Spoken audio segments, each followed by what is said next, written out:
दोस्तों, ये तो हम सभी जानते हैं कि हमारी धरती पर एक वर्ष लगभग 365 दिनों का होता है। लेकिन क्या आपने कभी सोचा है कि क्या दूसरे ग्रहों पर भी एक वर्ष 365 दिन का ही होता है? यदि आप भी इस बारे में जानना चाहते हैं तो आज का ये वीडियो सिर्फ आपके लिए है।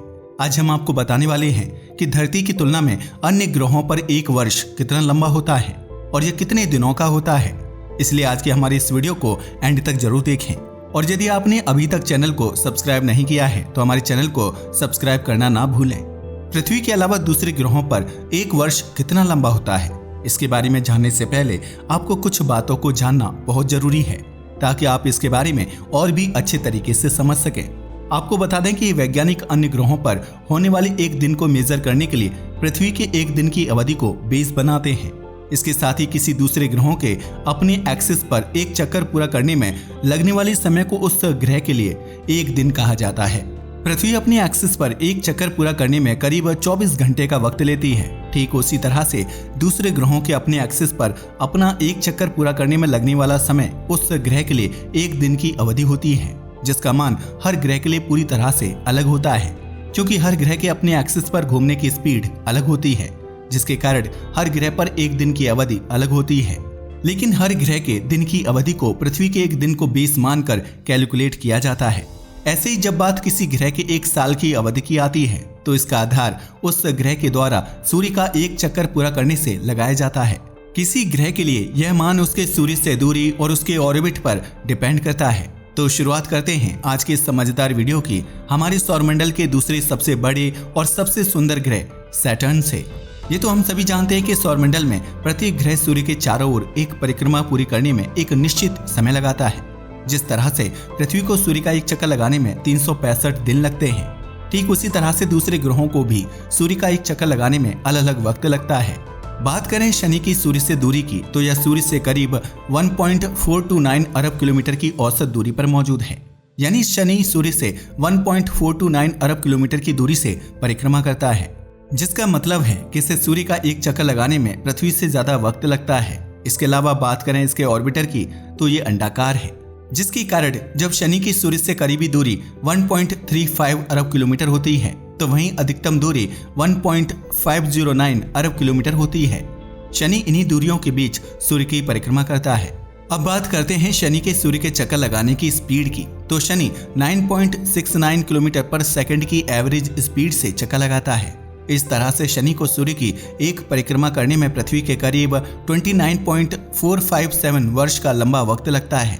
यानी पृथ्वी के करीब 30 वर्ष और शनि का एक वर्ष बराबर है। यानी शनि को सूर्य की एक परिक्रमा पूरी करने में 10,759 दिनों का लंबा वक्त लगता है। अब हम बात करते हैं बुध ग्रह की। तो बुध ग्रह अपनी धुरी पर काफी धीरे धीरे घूमता है, लेकिन सूर्य के चारों तरफ चक्कर लगाने के लिए वह तेजी से चलता है, जिसके कारण यहाँ पर एक साल की अवधि पृथ्वी की तुलना में काफी छोटी होती है। जहाँ पृथ्वी को सूर्य की एक परिक्रमा करने में 365 दिनों का वक्त लगता है, तो वहीं बुध पर यह अवधि सिर्फ 88 पृथ्वी दिनों की है। यानी पृथ्वी के 88 दिन और बुध का एक वर्ष बराबर है। जबकि बात करें बुध ग्रह के एक दिन की अवधि की तो पृथ्वी पर जहाँ एक दिन की अवधि सिर्फ 24 घंटे की होती है, तो वहीं बुध पर यह अवधि 1408 घंटे की है। बृहस्पति ग्रह। अब हम बात करते हैं बृहस्पति ग्रह की। तो बृहस्पति पृथ्वी से आकार में काफी बड़ा है। बृहस्पति ग्रह सूर्य से 5वां और हमारे सौरमंडल का सबसे बड़ा ग्रह है। साथ ही बृहस्पति ग्रह को सौरमंडल का वैक्यूम क्लीनर भी माना गया है। बताया जाता है कि क्योंकि यह पृथ्वी की तरफ आने वाले खतरनाक मीटियोरॉइड्स को अपनी पावरफुल ग्रेविटी से अपने अंदर ही समा लेता है। यही कारण है कि डायनासोर युग के बाद आज तक पृथ्वी पर इस तरह की विनाशकारी घटना फिर से घटित नहीं हुई है। वहीं बृहस्पति ग्रह के बारे में एक बात और जानकर भी आपको हैरानी होने वाली है। आपको बता दें कि बृहस्पति ग्रह पर कोई जमीन नहीं है। यह पूरी तरह से गैस के बादलों से बना हुआ है और अब तक मानव द्वारा बृहस्पति ग्रह पर 7 यान भेजे जा चुके हैं। बृहस्पति ग्रह हमारे सौरमंडल का सबसे पुराना ग्रह है, जिससे पृथ्वी की उत्पत्ति के बारे में आसानी से पता लगाया जा सकता है। अब हम बात करते हैं जुपिटर के एक दिन की। तो यहाँ का एक दिन पृथ्वी के एक दिन की तुलना में काफी छोटा होता है। आपको बता दें कि बृहस्पति पर एक दिन मात्र 10 घंटे का ही रहता है। बृहस्पति के पास सौरमंडल में मौजूद किसी भी दूसरे ग्रह की तुलना में सबसे ज्यादा मून्स मौजूद हैं। आपको बता दें कि बृहस्पति के पास अभी तक कुल 95 मून्स हैं। जुपिटर को सूर्य का एक चक्कर लगाने में लगभग 12 साल का लंबा वक्त लगता है। मंगल ग्रह। अब हम बात करने वाले हैं मंगल ग्रह की, जिसे लाल ग्रह के नाम से भी जाना जाता है। इसके पीछे की वजह यह है कि यह देखने में लाल रंग का दिखाई देता है। वैसे तो मंगल भी पृथ्वी की तरह ही धरातल वाला ग्रह है, जहां पर आज मानव जीवन की तलाश में लगातार रिसर्च कर रहा है। यहाँ पर पृथ्वी की तरह ही ज्वालामुखी से लेकर घाटियां, रेगिस्तान और ध्रुव बर्फीली चोटियां मौजूद हैं। इसलिए ये भी अंदाजा लगाया जा रहा है कि इंसानों का रहना भी यहाँ पर आने वाले समय में मुमकिन हो सकता है। हाल ही में कुछ दिन पहले मार्स के नीचे समुद्र को भी खोजा गया है। ऐसा भी माना जाता है कि शायद किसी समय में मार्स पर जीवन भी मौजूद रहा हो। बात करें मंगल ग्रह के सूर्य की परिक्रमा की, तो मंगल ग्रह को सूरज का पूरा चक्कर लगाने में कुल 687 दिन का समय लगता है। यह धरती की तुलना में लगभग 2 गुना ज्यादा है। इसलिए मंगल ग्रह पर एक साल पृथ्वी के 2 साल के बराबर होता है। वहीं मंगल ग्रह के 2 उपग्रह हैं, जिसमें एक फोबोस और दूसरा डीमोस है, जिसमें से एक को मंगल ग्रह की परिक्रमा करने में 8 घंटे का समय लगता है, तो वहीं दूसरे को मार्स का एक चक्कर पूरा करने में 30 घंटे का समय लगता है। अब बात करते हैं वीनस की, तो इसे हिंदी में शुक्र के नाम से भी जाना जाता है। दोस्तों, शुक्र ग्रह भी उन 4 ग्रहों में से एक है जो कि पृथ्वी की तरह ही नजर आते हैं, क्योंकि यहाँ पर भी पृथ्वी की तरह चट्टानें और जमीन मौजूद है। वहीं आकार और द्रव्यमान में यह पृथ्वी के बराबर ही है, और यही कारण है कि इसे पृथ्वी का जुड़वा ग्रह माना जाता है। वैसे शुक्र ग्रह के डायमीटर की बात की जाए तो शुक्र ग्रह का व्यास 12,104 किलोमीटर है, जो कि पृथ्वी की तुलना में केवल 638 किलोमीटर कम है। तो वहीं शुक्र ग्रह पर एक साल की अवधि की बात की जाए तो यहाँ का एक साल सबसे लंबा साल होता है। शुक्र पर एक साल लगभग 5,832 घंटे के बराबर होता है, यानी कि शुक्र ग्रह का एक वर्ष पृथ्वी के 243 दिनों के बराबर है। शुक्र सूर्य के सबसे करीब मौजूद ग्रह है और पृथ्वी के आकाश में यह चंद्रमा के बाद रात में सबसे तेज चमक के साथ दिखाई देने वाला ग्रह है। वैज्ञानिकों द्वारा शुक्र ग्रह को लेकर बताया जाता है कि एक समय यह पृथ्वी से काफी मिलता जुलता था, लेकिन आज दोनों के हालात काफी बदल चुके हैं। जहां पृथ्वी पर जीवन इतना अनुकूल है, वहीं शुक्र ग्रह पर जीवन के लिए प्रतिकूल परिस्थिति है।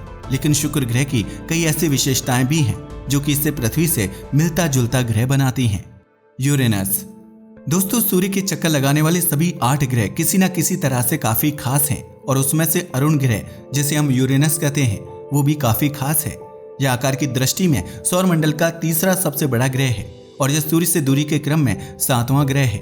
लेकिन इस ग्रह की एक खास बात आपको काफी हैरान कर देगी। आपको बता दें कि यहाँ सूरज पूरब के बजाय पश्चिम दिशा में उगता है।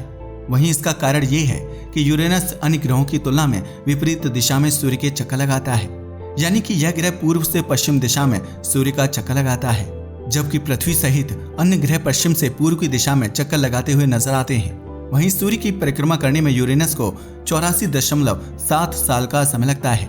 हालांकि ग्रह पर एक दिन बीतने में केवल 17.2 घंटे लगते हैं। यह अपनी ओर से 97.8 डिग्री के कोण पर घूमता हुआ भी प्रतीत होता है। नेपच्यून ग्रह सौरमंडल का एक विशाल ग्रह है और यह हमारी धरती से भी काफी बड़ा है। वहीं आपको इस ग्रह के बारे में बताएं तो इस ग्रह की खोज गणित के सिद्धांतों के आधार पर की गई थी। हमारे सूर्य से 8वें नंबर पर यह ग्रह आता है और यह तापमान में भी काफी ठंडा ग्रह है और इसे आप अंतिम ग्रह भी कह सकते हैं। इसका नाम समुद्र के रोमन देवता के नाम पर रखा गया है, क्योंकि इस ग्रह का रंग समुद्र की तरह ही नीला दिखाई देता है। नेपच्यून को पहली बार 1846 में जीन जोसेफ ली वेरियर ने खोजा था। वैसे नेपच्यून पर एक दिन लगभग 16 पृथ्वी घंटे का होता है। यह सूर्य के चारों ओर परिक्रमा करने में 165 पृथ्वी वर्ष या 59,800 पृथ्वी दिन से थोड़ा अधिक समय लेता है। नेपच्यून की धुरी 28.3 डिग्री के कोण पर झुकी हुई है, इसलिए इसमें मौसम और ऋतुओं का भी अनुभव होता है। लेकिन जिस तरह से धरती पर 3 से 4 महीने में ऋतुएं बदल जाती हैं, उसी तरह से यहाँ वर्ष इतना लंबा होता है कि एक ऋतु को जाने में 40 वर्ष से अधिक का समय लगता है। प्लूटो सौरमंडल का 9वां ग्रह माना जाता था। ऐसा इसलिए कह रहे हैं क्योंकि इसे 2006 में अंतर्राष्ट्रीय खगोलीय संघ द्वारा बौने ग्रह के रूप में घोषित कर दिया गया और इसे ग्रह से बाहर कर दिया गया। लेकिन इसे आज भी लोग एक ग्रह की नजर से ही देखते हैं। प्लूटो को सूर्य का एक चक्कर लगाने में 248 साल लगते हैं। यहाँ एक दिन पृथ्वी के मुकाबले 6.4 दिन का होता है, यानी इस ग्रह का 24 घंटा पृथ्वी के लगभग 153 घंटे के बराबर होता है। प्लूटो और सूर्य के बीच बहुत अधिक दूरी होने के कारण सूर्य की रोशनी को प्लूटो ग्रह तक पहुंचने में लगभग 5 घंटे लगते हैं, जबकि सूरज की रोशनी को पृथ्वी तक पहुंचने में 8 मिनट 30 सेकंड ही लगते हैं। वहीं वैज्ञानिकों के मुताबिक प्लूटो ग्रह पर पानी बर्फ के रूप में मौजूद है और इस पानी की मात्रा पृथ्वी के सभी महासागरों में मौजूद पानी से लगभग 3 गुना अधिक है। इसके अलावा ये भी बताया जाता है कि इसकी सतह पर बड़े बड़े गड्ढे भी हैं। धरती। अभी तक आपने सौरमंडल में मौजूद सभी अन्य ग्रहों के बारे में जान लिया है और आपको ये भी पता चल गया है कि एक वर्ष में इन ग्रह पर कितना समय लगता है। लेकिन अंत में हम आपको पृथ्वी के बारे में बताने वाले हैं, जो कि इन्हीं 8 ग्रहों में से एक है। इसके बारे में तो आप सभी जानते हैं कि यह सूर्य की एक परिक्रमा को पूर्ण करने में लगभग 365 दिनों का समय लगाती है और इसी तरह से पृथ्वी पर 365 दिनों का एक वर्ष माना जाता है। हम पृथ्वी पर लगने वाले समय के आधार पर ही अन्य ग्रह के समय की भी तुलना करते हैं। वैसे दोस्तों, आज आपको इन ग्रहों के बारे में जानकर कैसा लगा हमें नीचे कमेंट बॉक्स में जरूर बताइएगा। आज के लिए बस इतना ही। वीडियो पसंद आया तो इसे लाइक और शेयर करें। धन्यवाद।